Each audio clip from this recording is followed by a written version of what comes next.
Even after the attack, the insurrectionists made clear to law enforcement that they were just following President Trump's orders. They didn't shy away from their crimes because they thought they were following orders from the commander-in-chief, and so they would not be punished. They were wrong. After the attack, there were dozens of arrests. These were federal offenses, including assaulting the police.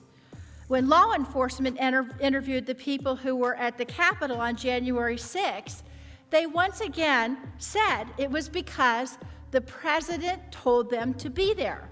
Robert Sanford was seen in this widely circulated video throwing a fire extinguisher that struck a Capitol police officer outside the building.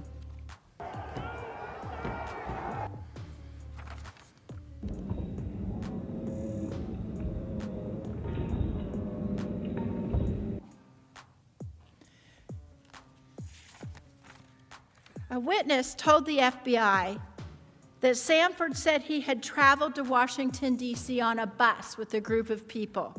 The group had gone to the White House and listened to Donald J. Trump's speech and then had followed the president's instructions and gone to the Capitol. Folks, the insurrectionists didn't just make this up. As Sanford's lawyer explained, you're being told you've got to fight like hell. Does fight like hell mean you throw things at people? Maybe. The lawyer added that his client, quote, wouldn't have been there if it weren't for the president. Now, Sanford wasn't the exception. He was the rule. In their statements after the attack, insurrectionists routinely echoed what they had said before and during the attack. They were there because the president told them to be. Now look, the lawyers who are saying that their clients were told to commit these acts by Mr. Trump, well, they know that putting the blame on the president doesn't exonerate their clients. They're just saying it, frankly, because that's exactly what happened. Another Trump supporter who's been federally charged is Texas real estate agent Jennifer Ryan. Now, Ms. Ryan has given many TV interviews in which she says she was only doing what the president asked her and others to do. She also recorded video before the rally talking about the mob's plans for violence. And here's what she said. Personally, I do not feel a sense of shame or guilt from my heart from what I was doing. I thought I was following my president. I thought I was following what we were called to do. He asked us to fly there. He asked us to be there. So I was doing what he asked us to do. Ultimately, yes, we were going in solidarity with President Trump. President Trump requested that we be in D.C. on the 6th. So this was our way of going and stopping this deal. If it comes down to war, guess what? I'm going to be there. We're all going to be up here, and we're going to be breaking those windows. Yet another Trump supporter who was arrested after breaching the Capitol, Douglas Sweet, explained in a media interview why he did it. Referring to Donald Trump, Mr. Sweet said, quote, he said, hey, I need my digital soldiers to show up on January 6th, and we all did. Some of these individuals who joined in the attack on our Capitol did so as part of violent racist groups, which have been officially condemned by our government. Daniel Goodwin is a self-proclaimed member of the Proud Boys. He was one of many. On November 7th, Goodwin tweeted a picture showing the Proud Boys logo surrounded by "Stand back and stand by," and the quote, again, "Stand back and stand by," and "Await orders from our commander-in-chief." Look closely at this slide. You are looking at an image of Goodwin's own tweet. He was such a loyal follower of President Trump that he used the president's photo as his own profile picture on Twitter. Now remember, President Trump told them to stand back and stand by at the debate. They took it as a call to arms. And when he called them to arms, they were all ready to act. They were waiting for their orders, which they got on January 6th.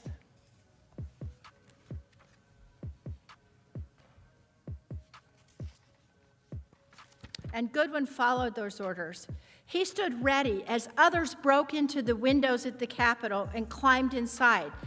Here he is on another of the insurrectionists' live stream in one of the first floor hallways of the building. When it became clear that Donald Trump was not going to save these folks from prosecution, when it became clear that the commander-in-chief had given false commands that went against this country, some of his supporters even expressed regret, and they said they felt duped. Here's Jacob Chansley again, who we saw in a video claiming victory after the president told the rioters to go home. Earlier in the afternoon, as you'll recall, Chansley carried a spear as he breached the Capitol, entered the Senate through the gallery, and went right here onto the Senate floor. Chansley left a threatening note for Vice President Pence right there on the Senate dais. It read, quote, "It's only a matter of time. Justice is coming." On January 7th, Chansley spoke to the FBI, and he said that he came as part of a group effort with other patriots from Arizona at the request of the president that all patriots come to D.C. on January 6, 2021. On January 14th, Chansley's lawyer gave an interview to Chris Cuomo in which he said that Chansley was there, quote, "at the invitation of our president, who said he would walk down Pennsylvania Avenue with him." In fact, Chansley's lawyer now says that Chansley felt duped by the president and he regrets what the president brought him to do. This man who ran through our halls, who ran into this chamber, who sat right there on the dais, and who wrote a note for Vice President Pence that he was coming for him, he and those with him declared they would remove us from office if we went against Donald Trump. Now he's saying he would not have done any of that if Mr. Trump had told him not to.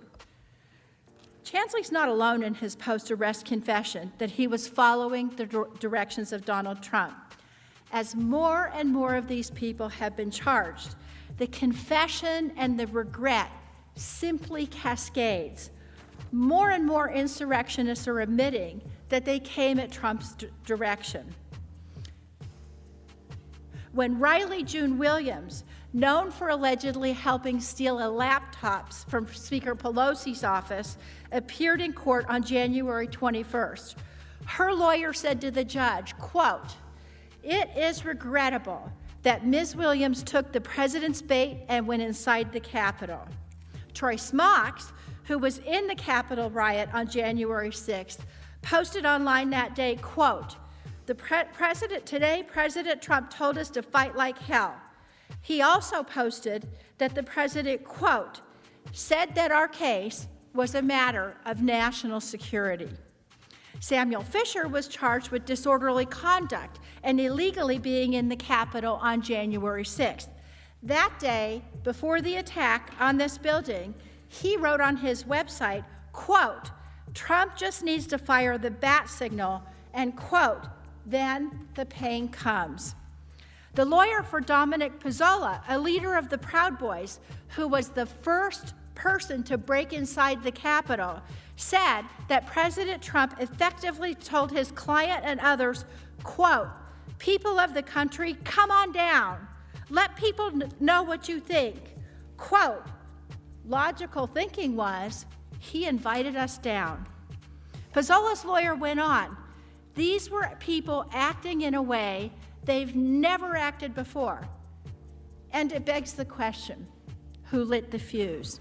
End quote. On January 6th, we know who lit the fuse. Donald Trump told these insurrectionists to come to the Capitol and stop the steal. And they did come to the Capitol. And they tried to stop the certification. They came because he told them to. And they did stop our proceedings, but only temporarily, because he told them to. Have you noticed throughout this presentation the uncanny similarity over and over and over again of what all these people are saying? They said what Donald Trump said, and they echoed each other. Stand back and stand by. Stop the steal. Fight like hell. Trump sent us. We are listening to Trump. The riots that day left at least 7 people dead, more than 150 people injured, members, senators, and our staffs, all traumatized to this day. Damage and pain to our Capitol, damage and pain to Americans, damage to our police force, and damage to other nations who have always seen us as a bastion of democracy. All of these people who've been arrested and charged, they're being held accountable for their actions. Their leader, the man who incited them, must be held accountable as well. But, as I said earlier, you don't have to take my word for it that the insurrectionists acted at Donald Trump's direction. They said so. They were invited here. They were invited by the President of the United States. To the Constitution, not your paycheck! We were invited here! We were invited! Hey, we were invited here! They swore an oath against you! They're leaving so you can take it! They're leaving so you can do it! We were invited by the President of the United States! Waiting on their brothers, man.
Senators, Representative DeGette just showed how the insurrectionists believed and understood themselves to be following President Trump's marching orders.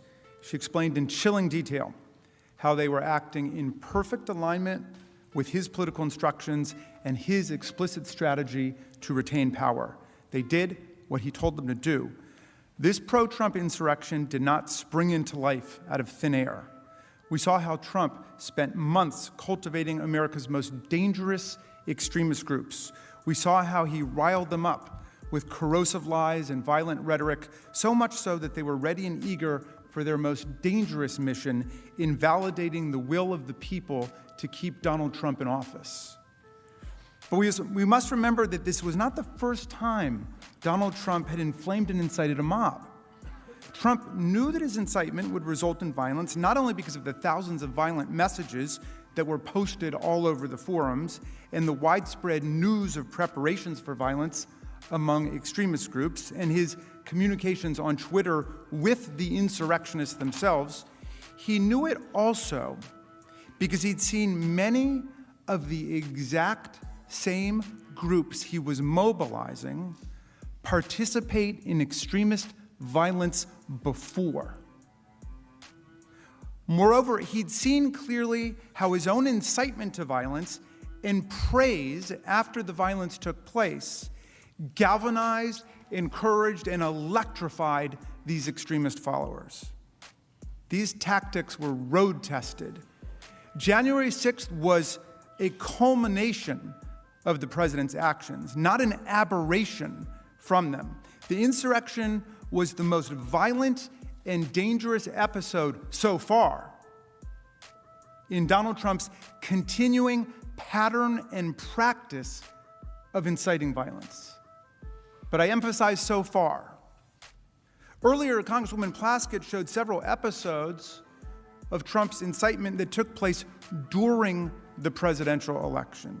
But his encouragement of violence against other public officials who he thought had crossed him long predates the 2020 campaign. The incitement of violence is always dangerous, but it's uniquely intolerable when done by the President of the United States of America. But that became the norm. On President Trump's watch, white supremacist and extremist groups have spread like wildfire across the land. His own Department of Homeland Security called homegrown terrorism the #1 threat facing Americans today. But no matter how many people inside and outside government begged him to condemn extreme elements, promoting violence, and indeed civil war in America, and race war in America, he just wouldn't do it. And that's because he wanted to incite and provoke their violence for his own political gain and for his own strategic objectives. Ever since he became president, Trump revealed what he thought of political violence. For his side, he praised it and he encouraged it. Right now, I'm going to play for you just a few clips from over the years when the president's words successfully incited his supporters into assaulting his opponents.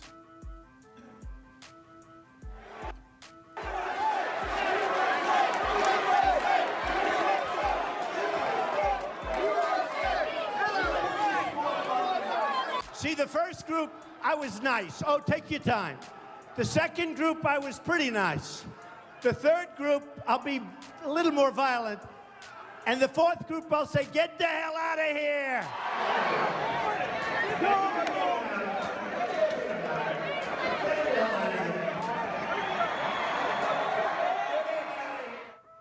All right, yeah, get him the hell out of here, will you, please?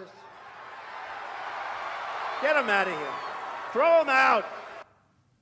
I got a little notice, in case you see, the security guys, we have wonderful security guys. They said, Mr. Trump, there may be somebody with tomatoes in the audience.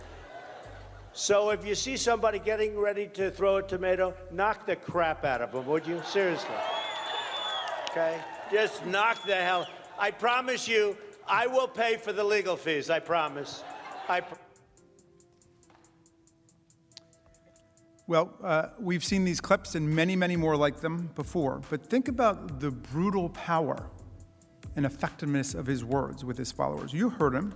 He told his supporters to be a little more violent, and they responded to his command by literally dragging a protester across the floor.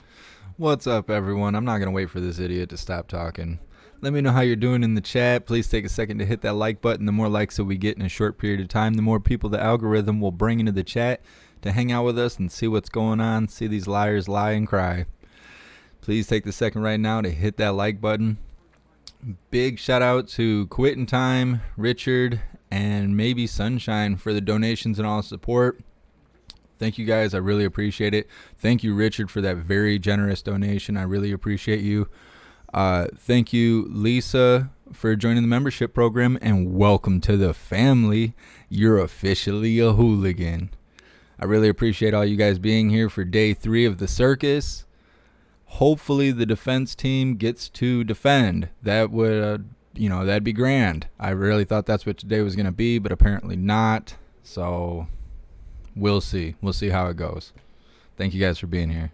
A very vicious, he was a guy who was swinging very loud and then started swinging at the audience. And you know what? The audience swung back.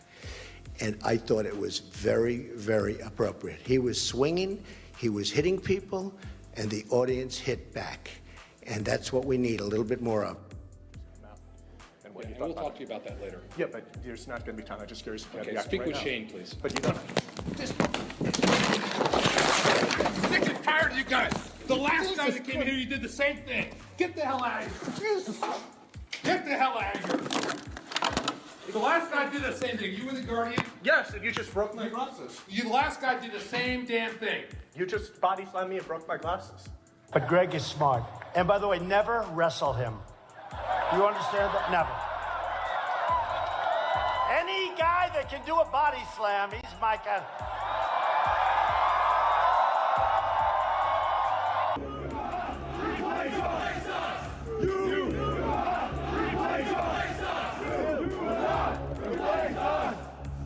Jews will not replace us. Jews will not replace us. Jews will not replace us. What the hell was that? I've never seen that footage. They just add in movie footage there? I'm saying that fucking we didn't aggress. We did not initiate force against anybody. We're not non-violent. We'll fucking kill these people if we have to.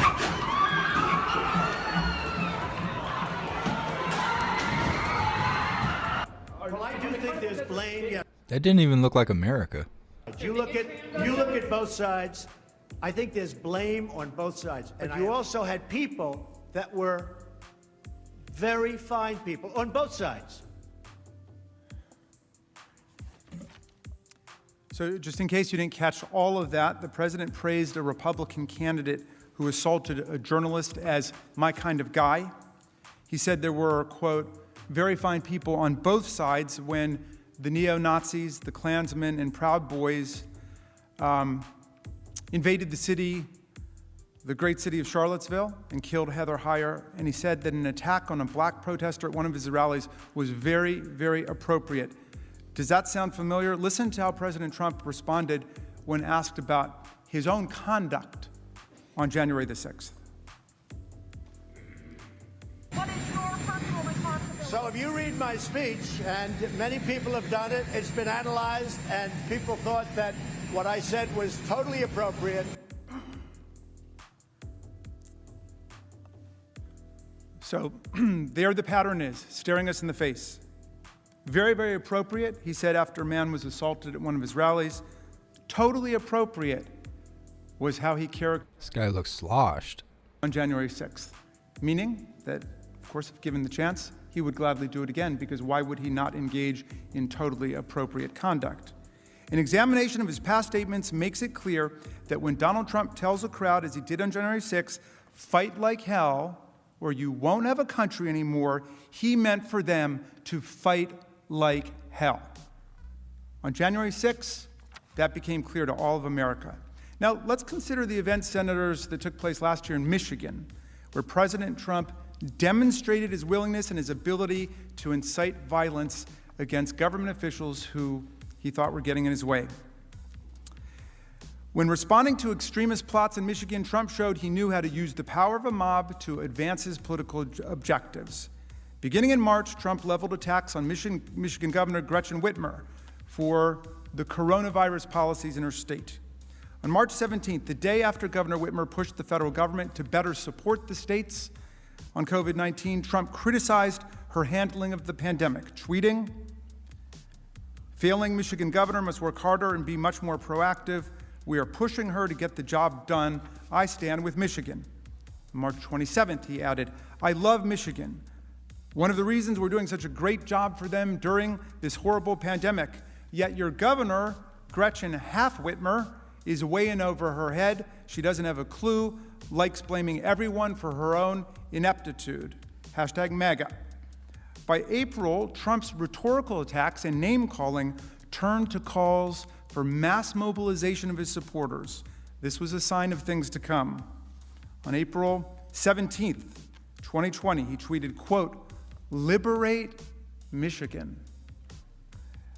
Not even 2 weeks later, on April 30th, his supporters marched on the Michigan State Capitol in Lansing.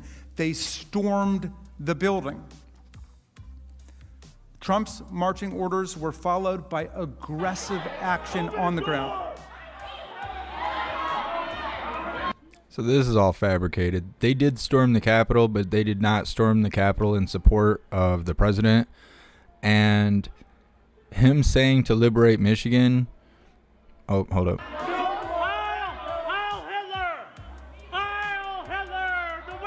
I can't show the pew-pew sticks.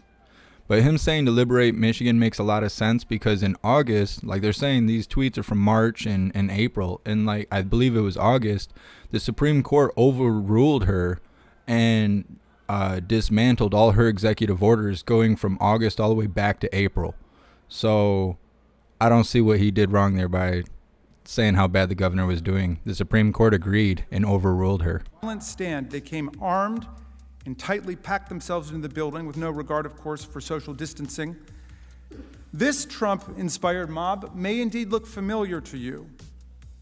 Confederate battle flags, MAGA hats, weapons, camo army gear, just like the insurrectionists who showed up and invaded this chamber on January 6th.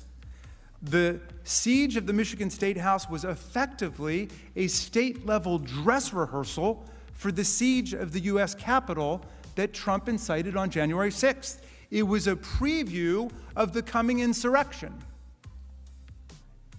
President Trump's response to these two events was strikingly similar.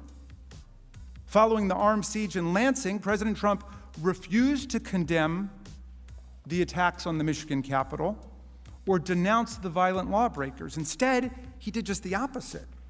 He upheld the righteousness of his violent followers' cause, and he put pressure on the victim of the attack to listen to his supporters. The day after the mob attack in Lansing, Trump told Governor Whitmer to negotiate with the extremists, tweeting that the governor should just, quote, "give a little" to the violent men who had stormed the Capitol, threatening not only the stability of the Michigan government, but her own life. As you can see, he tweeted, "The governor of Michigan should give a little and put out the fire. These are very good people, but they are angry. They want their lives back again safely. See them, talk to them, make a deal." The president says heavily armed extremists carrying Confederate battle flags and pushing past police to overtake the Michigan State House chamber are very good people and just negotiate with them. It's clear he doesn't think that they're at fault in any way at all. $0 in property damage, by the way. Stormed Michigan Capitol, emboldened by his praise, But they're extremists. support, they escalated again. Governor Whitmer refused to capitulate to the president's demand to negotiate with them.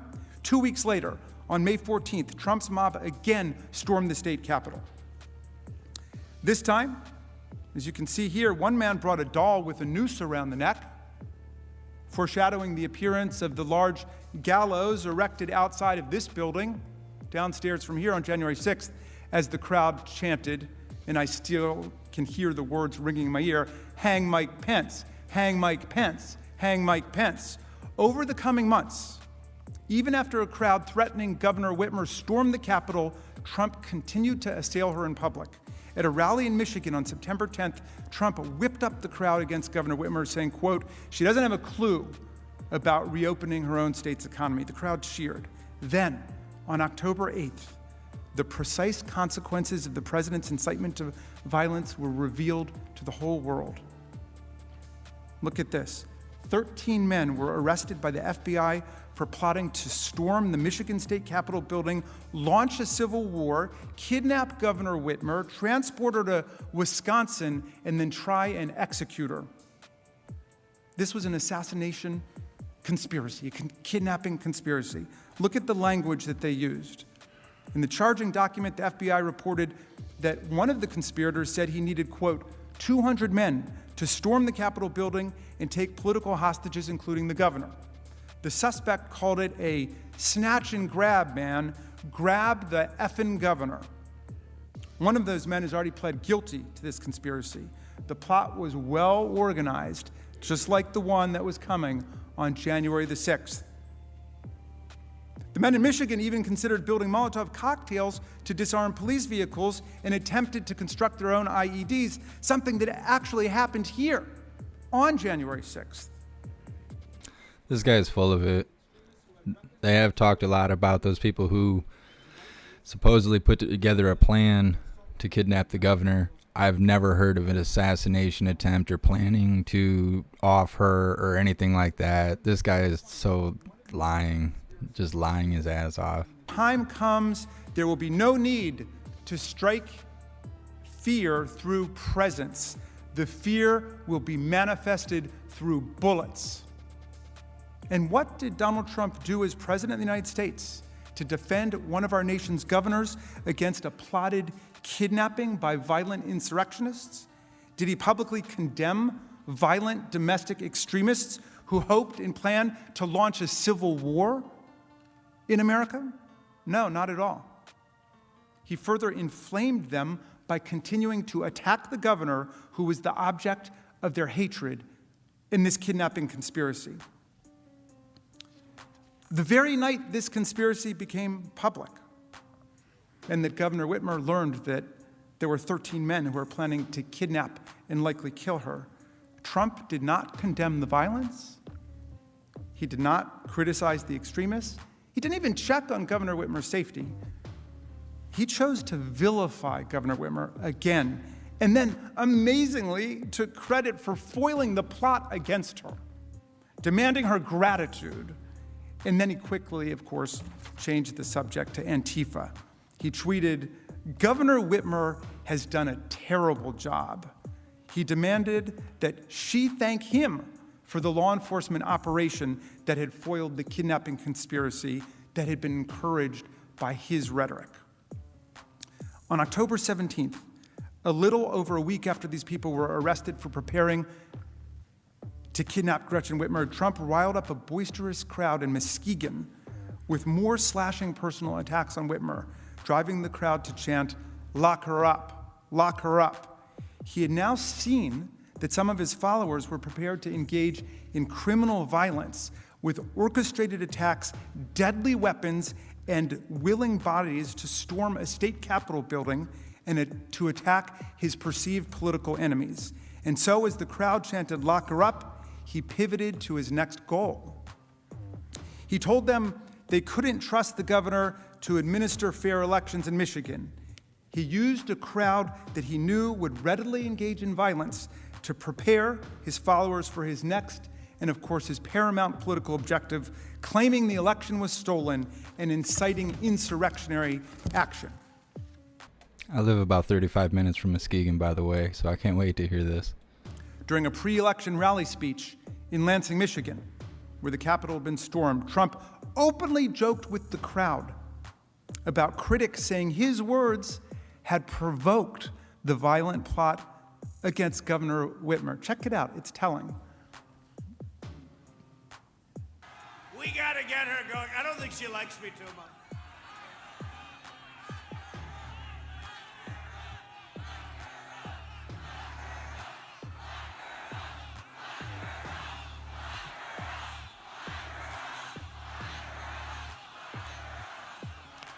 See, I don't comment on that, because every time if I make just even a little bit of a nod, they say, the president led them on. No, I don't have to lead you on.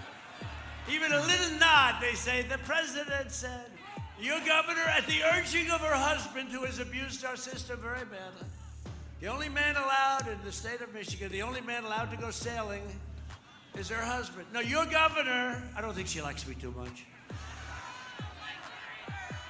Hey, I'm the one, it was our people that helped her out with her problem. I mean, we'll have to see if it's a problem, right? people are entitled to say maybe it was a problem, maybe it wasn't. It was our people, my people, our people, that helped her out. Just so everyone's aware, the governor here in Michigan is always bad-mouthing the president. So why would he, show favoritism to her in any kind of way? She's always bad-mouthing him. So this guy's like not proving anything. A little nod. Just a little nod. He presided over another pounding, rhythmic rendition of his trademark chant, "Lock her up, lock her up." Then, referring to the FBI's foiling of the kidnapping conspiracy, which was deadly serious, he said that he helped her out with the problem. Maybe it was a problem, maybe it wasn't.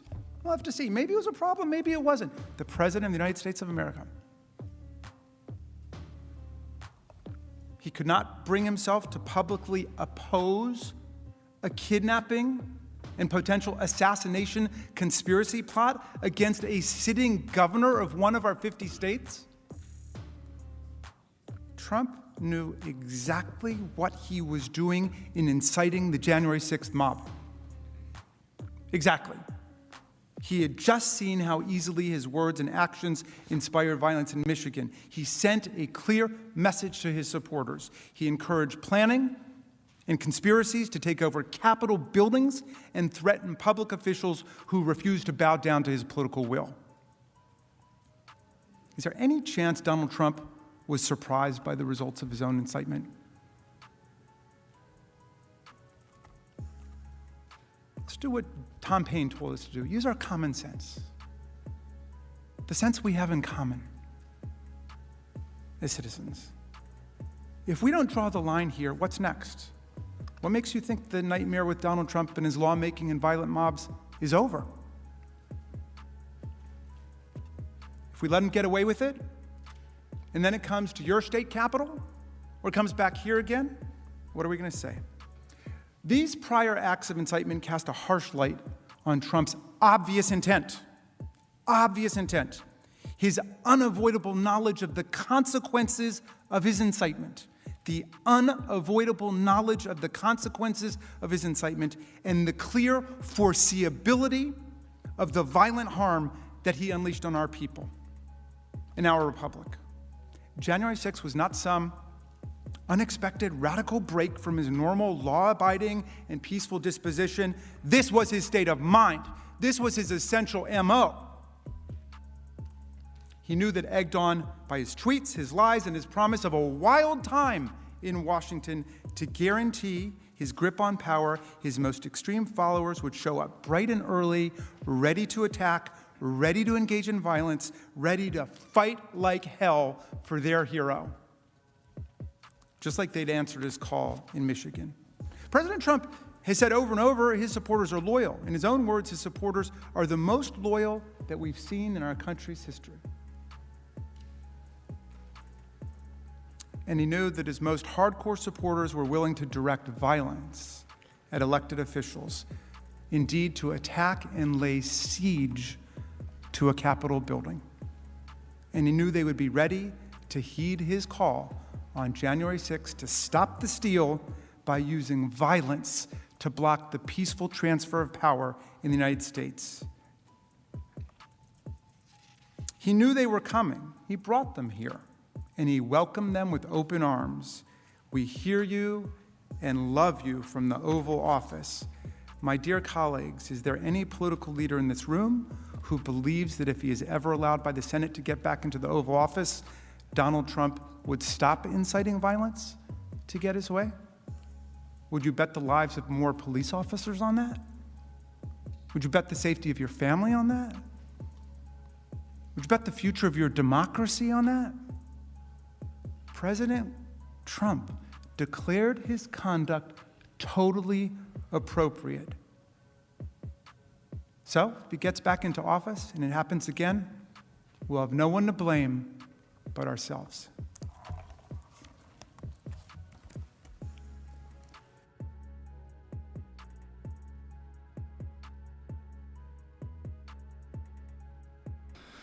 So big shout out and thank you to VH, Julie, Truest Dragon, Mr. Tix, Trista for your donations and all your support. Thank you, LaDonna, and Elena for joining the membership program, and welcome to the family. You're officially hooligans. And thank you so much, Mr. Tix, for your very, very generous donation. I really appreciate all you guys. Everyone in the chat right now, please hit that like button. Let's fill this chat up so everyone can see these lies and cries. And then the horrific events on January 6th. And we saw both during their attack as well as in the days after the attack that this was a president who showed no remorse and took no accountability. In fact, quite the opposite. As Representative Raskin showed you, President Trump claimed that his actions were, quote, totally appropriate. The assertion that everyone thought Donald Trump's actions were totally appropriate, including people in this room, is of course untrue. It is also dangerous. And that's why members of Congress and U.S. senators, former and current administration officials, state and local officials, all unequivocally confirmed what we witnessed with our own eyes, that Donald Trump's conduct was wrong, it was destructive, dishonorable, and un-American. President Trump's lack of remorse and refusal to take accountability during the attack shows his state of mind. It shows that he intended the events of January 6th to happen, and when it did, he delighted in it. President Trump's lack of remorse and refusal to take accountability after the attack poses its own unique and continuing danger. It sends the message that it is acceptable to incite a violent insurrection to overthrow the will of the people, and that a president of the United States can do that and get away with it. That is why we have to hold President Trump accountable, to send the message that it is never patriotic to incite a violent attack against our nation's capital, and that future presidents will know that they cannot follow in Donald Trump's footsteps and get away with it. So let's start with the day of the attack. On Insurrection Day, January 6th, President Trump did not once condemn the attack, not even once. Even when he finally asked the violent extremists to go home, which was 3 hours after the attack began, he sends this video, and he ends it with, "You're very special. We love you." That was his message to people who perpetrated this violent, gruesome attack. We love you. And then 2 hours later, he tweets, "Remember this day forever." This is not a man who showed remorse. But it's worse than that. After that tweet, it took him another full day to even condemn the attack itself. The very next day, President Trump was eerily silent. And then at 7:01 p.m., he releases a pre-recorded video. And there, President Trump, for the first time, nearly 30 hours after the attack began, acknowledges and condemns the violence and mayhem that occurred. He said the demonstrators defiled the seed of American democracy. He said that these demonstrators didn't represent this country, and if they broke the law, they would pay. But even in that video, he says more lies. He says in that very same video that he immediately deployed the National Guard. That, again, is not true. The National Guard was not deployed until over 2 hours after the attack began, at around 3 p.m. Because of this late deployment, the National Guard did not arrive until after 5 p.m. And when the Guard was deployed, the Pentagon had released a statement that showed the list of people, and you saw that list, of folks that were consulted before deploying the National Guard. Several people were on that list, including the Vice President. President Trump was not on that list. And you know, as a veteran, I find it deeply dishonorable that our Commander-in-Chief did not protect us and then later he tries to take credit for something he failed to do. Shameful. Also in that video, you should note what it did not say. Absent from that entire video was any actual acceptance of responsibility for his actions. Absent from that video was a call to his most fervent supporters to never do this again. And here was his final message in that so-called condemnation of attack video. Here's what he actually said. And to all of my wonderful supporters, I know you are disappointed, but I also want you to know that our incredible journey is only just beginning. President Trump not only failed to show remorse or take accountability, he made clear he is just beginning. For days, he did not address the nation after this attack. We needed our commander-in-chief to lead, to unite a grieving country, to comfort us. But what did President Trump do? Nothing. Silence.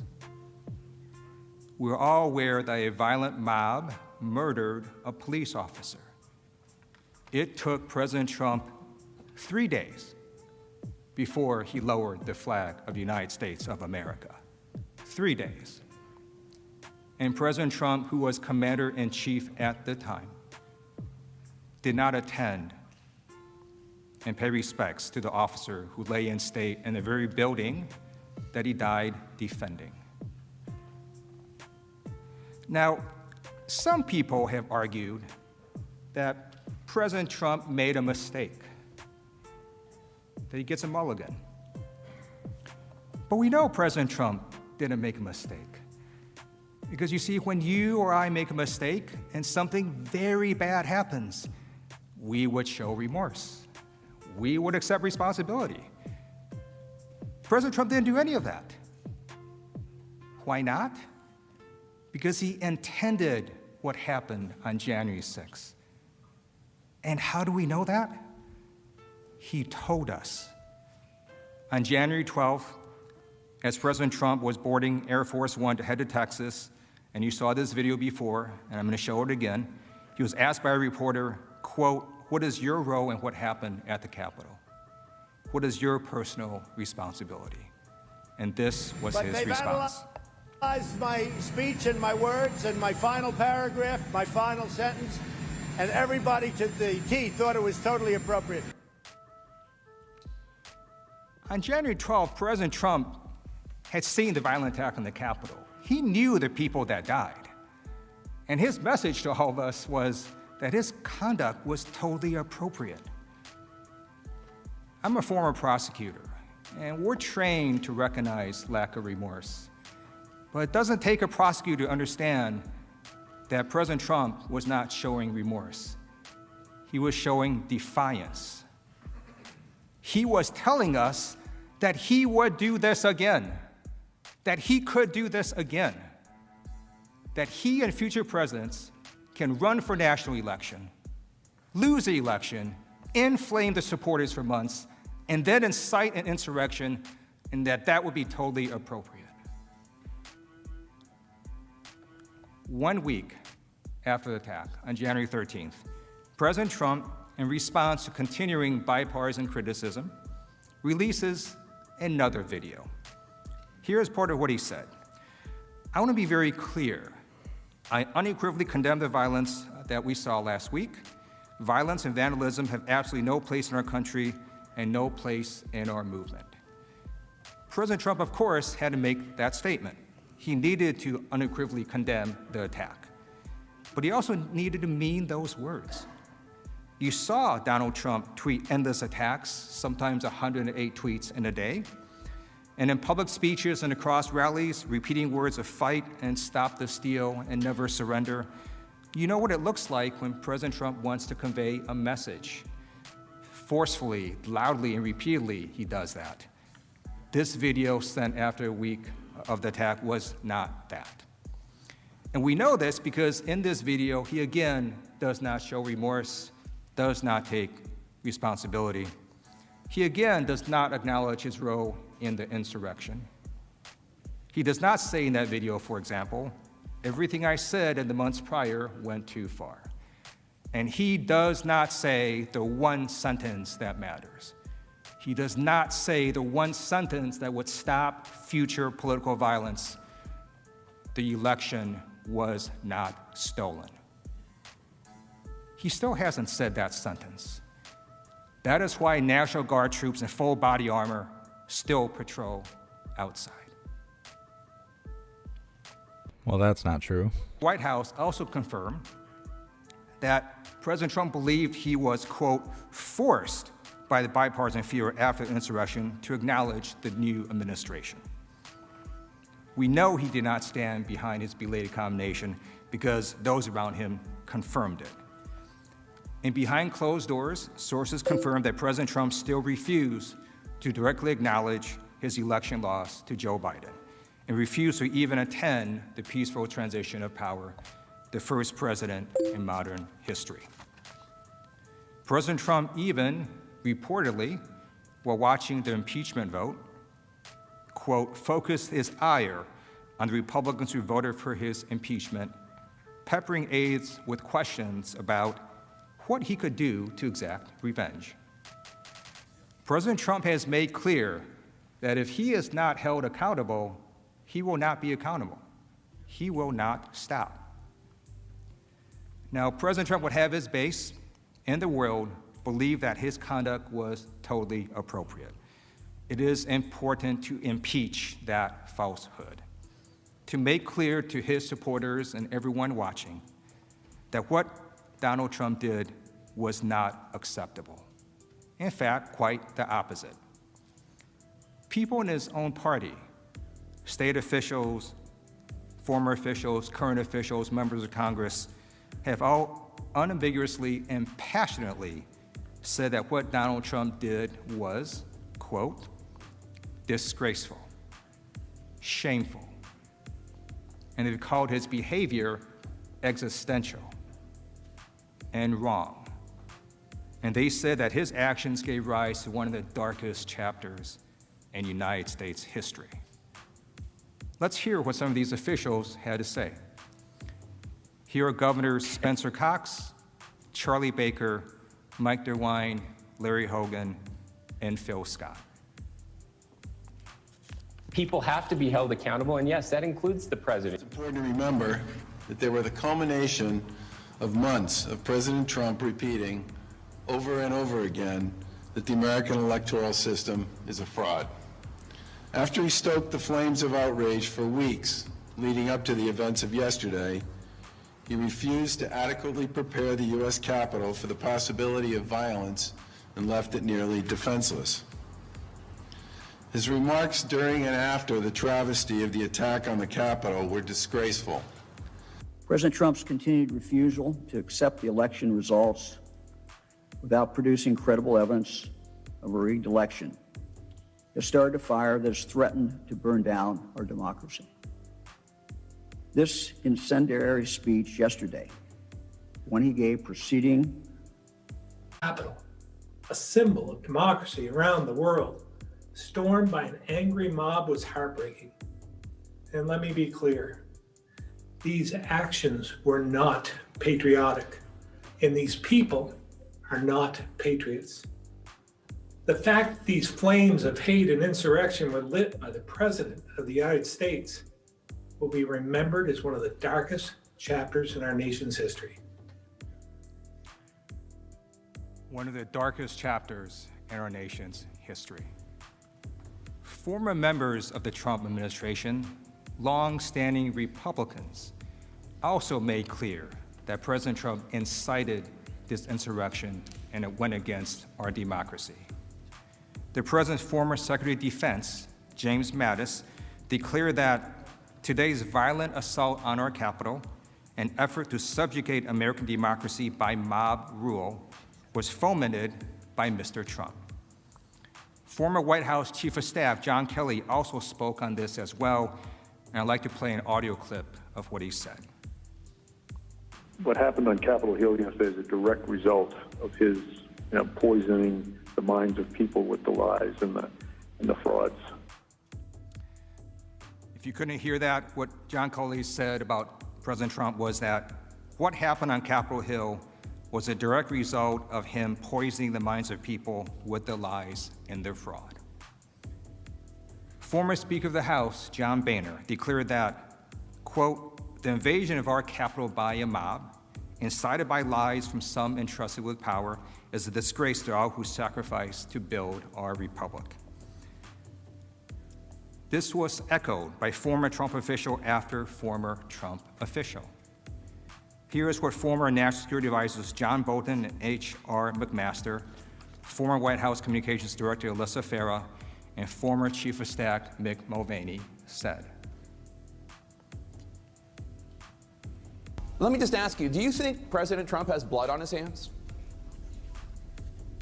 I think he does. Look, I agree with Bill Barr. I think he did incite this mob with the clear intention of having them disrupt the Electoral College certification and delay it to give him more time. I don't think there's any question about it. You know, there are many reasons for this assault on the Capitol, but foremost among them was the president's exhortations, was the president's sustained disinformation. We've seen a president stoking fears amidst these crises. And first and foremost, I want to say that what happened at the Capitol was unacceptable, un-American, undemocratic. I think everybody recognizes that what happened on Wednesday is different. You could go down the long litany of things that people complained about with Donald Trump, and I could probably defend almost all of them. Many of them were policy differences. Many of them were stylistic differences. But Wednesday was different. Wednesday was existential. Wednesday is one of those things that struck to the very heart of what it means to be an American, and it was wrong. Mick Mulvaney, President Trump's former chief of staff, is clearly saying what we all felt, that January 6th was different. It was existential, it was wrong, it was un-American. And this sentiment was echoed not just from people outside the administration, but from people inside the Trump administration. Perhaps most telling was the flood of resignations from people inside President Trump's administration with firsthand access to President Trump. His own officials felt so betrayed by his conduct that numerous officials resigned in protest days before the end of President Trump's term. 16 officials resigned in protest. 16. They all took this dramatic action of resigning because they saw the clear link between President Trump's conduct and the violent insurrection. Here are some of what they said. Secretary DeVos, who was in administration the entire term, told President Trump in her resignation letter that, quote, there's no mistaking the impact your rhetoric had on the situation, and it is an inflection point for me. Secretary Chow, who was in administration their entire term, explained, yesterday, our country experienced a traumatic and entirely avoidable event as supporters of the president stormed the Capitol building following a rally he addressed. As I'm sure is the case with many of you, it has deeply troubled me in a way I simply cannot set aside. Deputy Costello told his associates the attack was his, quote, breaking point, and he hoped, quote, a wake-up call.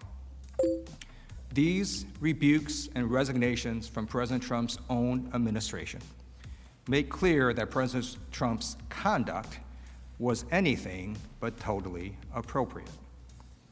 They also remind us that this can and must be a wake-up call.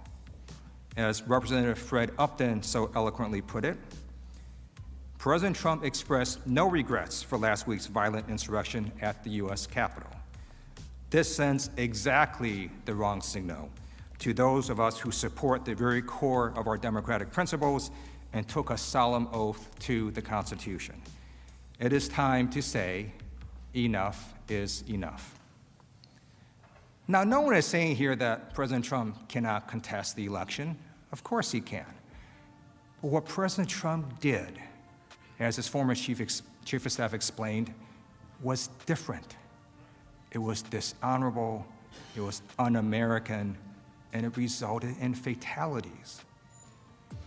President Trump spent months inflaming his supporters, spread lies to incite a violent attack on the Capitol, on our law enforcement, and on all of us. And then he lied again to his base to tell them that this was all okay, that this was all acceptable. And that is why President Trump is so dangerous. Because he would have all of us, all Americans, believe that any president who comes after him can do exactly the same thing.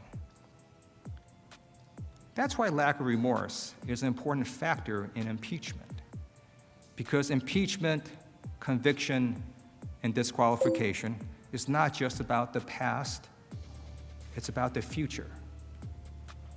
It's making sure that no future official, no future president does the same exact thing President Trump does.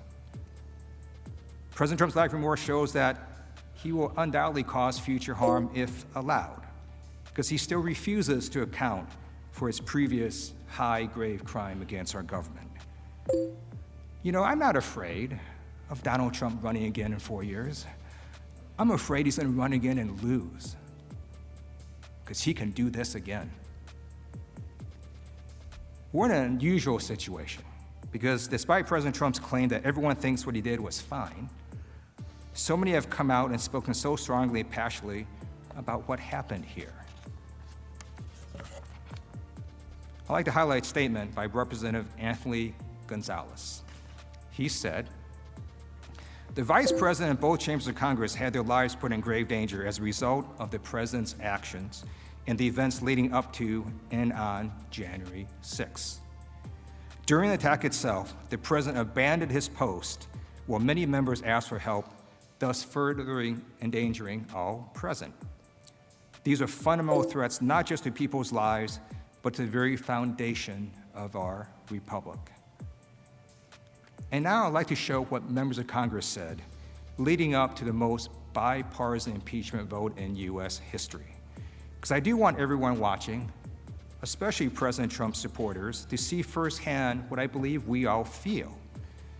That what President Trump did was not appropriate, that it was not American, and that it absolutely cannot stand. What he has done and what he has caused here is something that we've never seen before in our history. All indications are that the president has become unmoored, not just from his duty, nor even his oath, but from reality itself.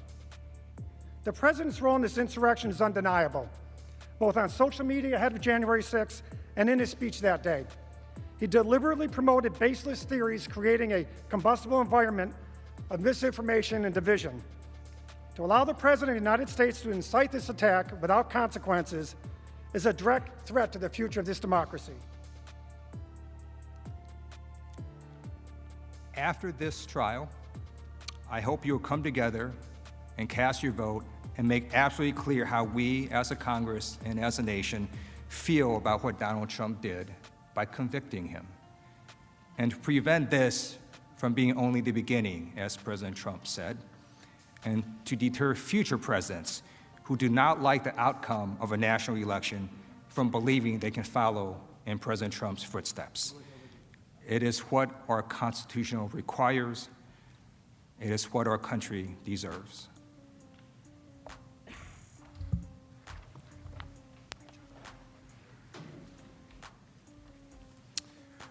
Representative DeGette will now return to show how extremists were emboldened by the insurrection and plan to attack the inauguration.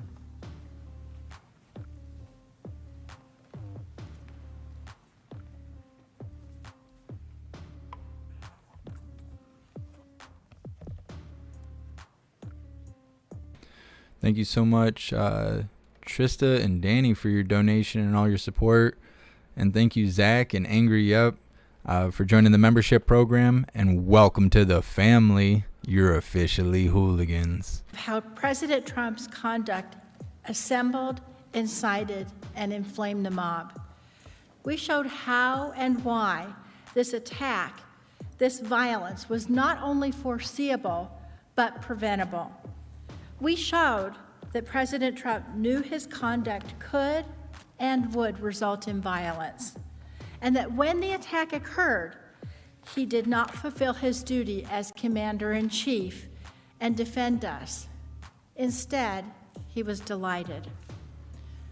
Donald Trump incited a violent insurrection, and he failed to defend our nation, our Capitol, this Congress, and our law enforcement from the attack he incited.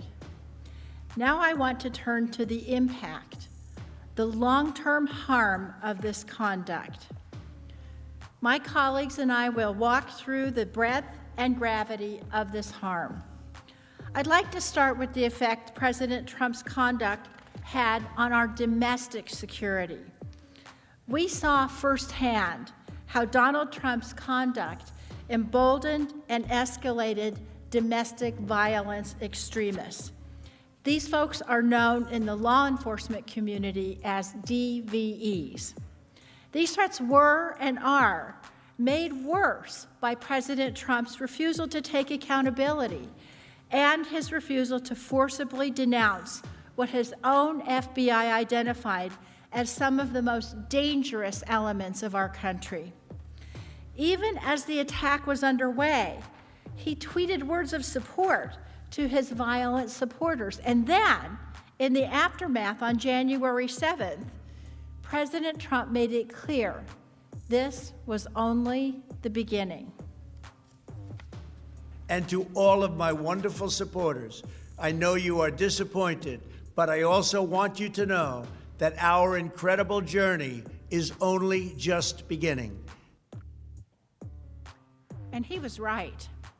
Unless we take action, the violence is only just beginning.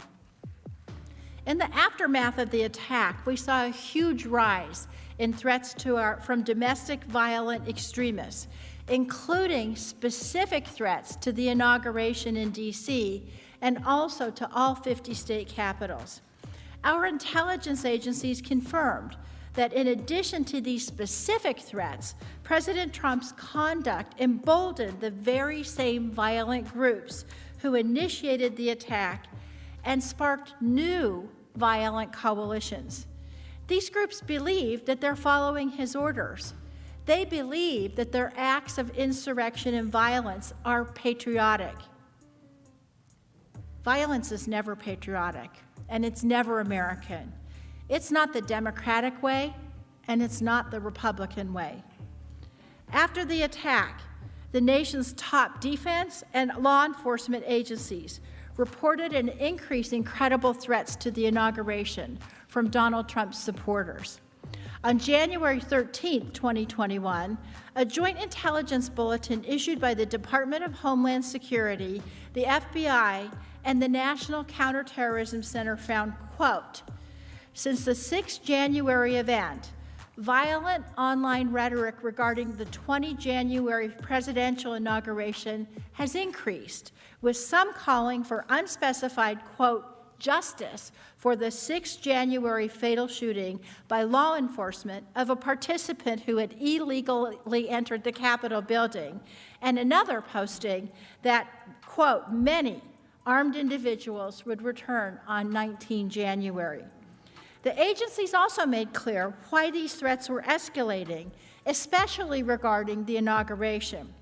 The report explained that a primary motivating factor was, quote, the shared false narrative of a stolen election and opposition to the change in control of the executive and legislative branches of the federal government may lead some individuals to adopt the belief that there is no political solution to address their grievances and that violent action is necessary. In other words, President Trump's spreading of inflammatory disinformation about the election incited the insurrection on January 6th and may lead to further violence. Online, just as they did prior to the January 6th attack, Trump supporters took to the internet to organize and document their desire and plans for future violence at President Biden's inauguration.